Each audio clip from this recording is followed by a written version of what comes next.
Bonjour tout le monde. My name is Keitly and this is my cultural presentation on Louis XIV. So, first we will talk about Louis's youth. So, Louis XIV was born on September 5th, 1638, and he became the king at the age of 4 right after the death of his father, Louis XIII. Since he was still too young, his mom, Anne of Austria, would act as regent. During his youth, a series of civil wars were happening in France between 1648 and 1653, known as the Fronde. They were in part an attempt to check the growing power of the royal government, and its failure prepared the way for absolutism of Louis XIV's personal reign.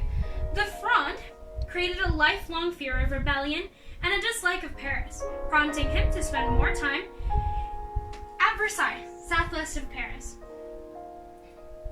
Next, we will talk about his reign. So, Louis's reign is known as Le Grand Siècle, and he ruled for 72 years and 110 days, marking him as the longest French reigning monarch. So, Louis embodied the principles of absolutism, which can be seen in the Palace of Versailles. Until the official inauguration of the Palace of Versailles on May 6, 1682, the royal court often changed locations. Louis completely remodeled Versailles to be the ultimate symbol of his power and rule.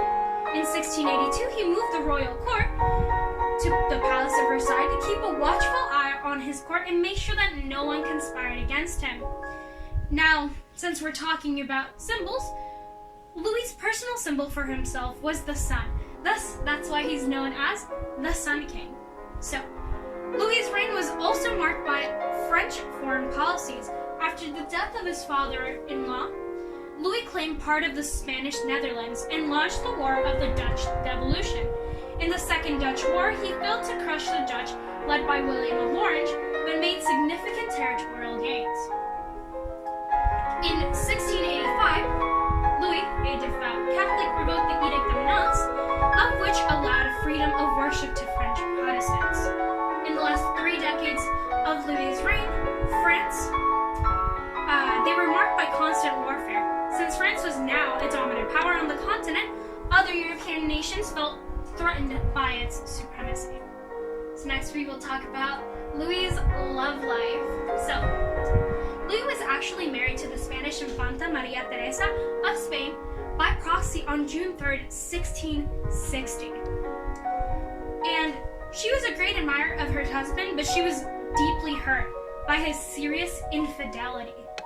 So, that brings me to a series of mistresses Louis had, and even some of those mistresses had his children, and those children were legitimized. And so here is the order of the most famous mistresses he had. The first of which was Louise de la Vallière, who bore the king 4 children. Next is the Marquise de Montespan, and she had 6 children with the king.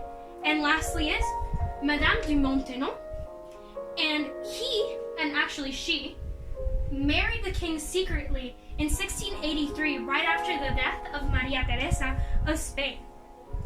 So, lastly, we will talk about Louis's death. So, here is a quote from the book Louis XIV, The Power and Glory, and it sums up his last moments. So, at first, at just after 8 in the morning, Sunday, September 1st, 1715, 4 days before his 77th birthday, and in the 72nd year of his reign, Louis gave a number of short sighs and 2 gasps.